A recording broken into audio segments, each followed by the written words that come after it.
Ketika Biden dilantik, Tiongkok tahu sekali kelemahan Demokrat yang tidak akan bisa perang shadow di mainland Tiongkok. Makanya mereka berani serang terbuka dengan propaganda kedaulatan atau sovereign right Tiongkok versi mereka. Mereka merasa ditekan habis-habisan di zaman Trump dengan Tiongkok diisukan melakukan penzoliman pada komunitas Uighur dengan pencaplokan Hong Kong dan banyak lagi kesalahan Tiongkok yang dihajar oleh Partai Republik dalam administrasi Trump. Ketika Demokrat sekarang berkuasa, mainnya pakai operasi intelijen. Tidak bisa gampang memainkan itu di Tiongkok. Tiongkok tahu banget, makanya mereka sikat Amerika sekarang. Diumumkannya pelarangan 28 pejabat ex-Trump masuk ke Tiongkok dengan banyak keburukan yang diperlihatkan oleh mereka. Padahal ini hanya menunjukkan bahwa Tiongkok akan membalas dengan propaganda bahwa salah tuduhan Trump tersebut. Dan kedua, mereka unjuk taring ke Demokrat Biden. Berani lawan gak lu? Melihat beraninya Tiongkok sekarang ini, saya yakin Amerika keok dalam 4 tahun ke depan dengan Tiongkok. Lalu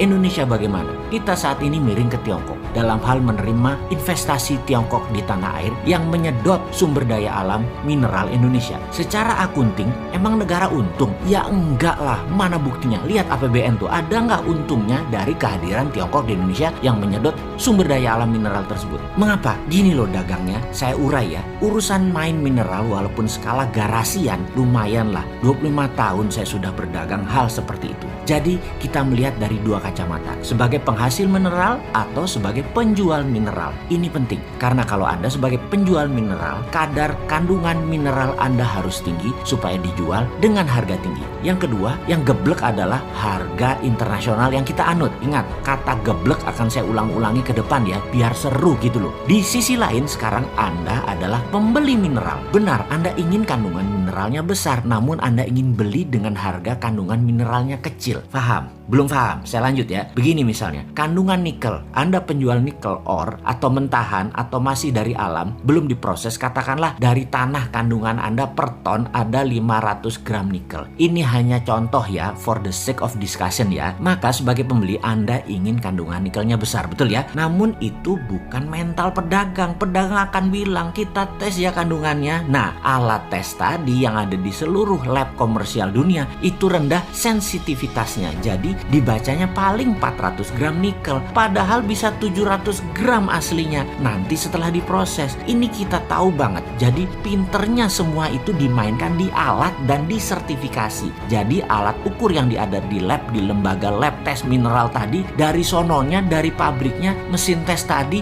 adalah sudah agen para globalis. Karena itu Sontoloyo ini kalau dagang meterannya atau ukurannya nggak mau pakai Scovindo kayak Surveyor Indonesia kayak apalagi lab luar negeri. Selama hitungannya pakai material fisik labnya, nggak mau aja. Tapi tetap aja ada yang beli karena kita fair. Lalu pakai apa? Kami pakai EDAC system, pakai spektrum warna. Dan jangan kaget kalau hasil lab mineral konten Indonesia bisa 2 kali lipat hasil lab manapun di dunia dengan alat ukur yang sudah sejak 20 tahun yang lalu cara penghitungannya sama. Pakai ukuran physical mineral. Ya wassalam dah, lu dikadalin asing. Geblek ya? Ya nggak juga, namanya juga nggak tahu. Lalu sebagai pembeli kita ini bullshitnya lebih banyak lagi. Dibilang mahal lah nanti peleburannya, refining teknologinya mahal, banyak waste dari produk Anda, benda mineral Anda kecil konten mineralnya dan lain sebagainya. Sehingga nggak pakai lagi harga bursa internasional, tapi pakai harga ongkos tambang. Lah ini gebleknya nambah. Wis angel, wis berbisnis tambang mineral kok ngene digoblokin asing. Padahal kalau pakai SWF versi MMT, sovereign wealth atau kekayaan nasional tadi bukan untuk didagangkan, tapi sebagai alat tawar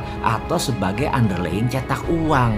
Sekarang SWF jadi lembaga loh, lembaga hutang berbasis perusahaan. Dan ini super lucu. Maaf ya, boleh bilang geblok lagi nggak ya? Maklum, SWF-nya niru ide Bosman, tetapi hanya namanya saja yang ditiru. Actionnya mah jauh beda langit dan bumi. Yang sekarang berbasis hutangan, yang memang jago hutang sih, memang ya jago hutang ya otaknya hutang. Yang satu yang kita yang MMT berbasis aset nasional yang tidak diperdagangkan tapi dijaminkan sebagai underlying. Kesimpulan, dalam mengelola sumber daya alam nasional yang milik rakyat ini sesuai Undang-Undang 45 pasal 33 yang menurut saya salah kaprah, selalu menuruti negara besar yang punya GBHN sangat baik atas pencaplokan sumber daya alam negara lain. Dan ini harus ditangani oleh Menteri Peperangan. Ini adalah warfare, masuk kategori perang, bukannya masuk ranah perdagangan. Kalau bernegaranya sadar akan ke NKRI-an garis lurus loh ya ini ya, bukan menambah banyaknya pejabat diam seperti saat ini yang banyak lupa kalau kita punya wakil presiden.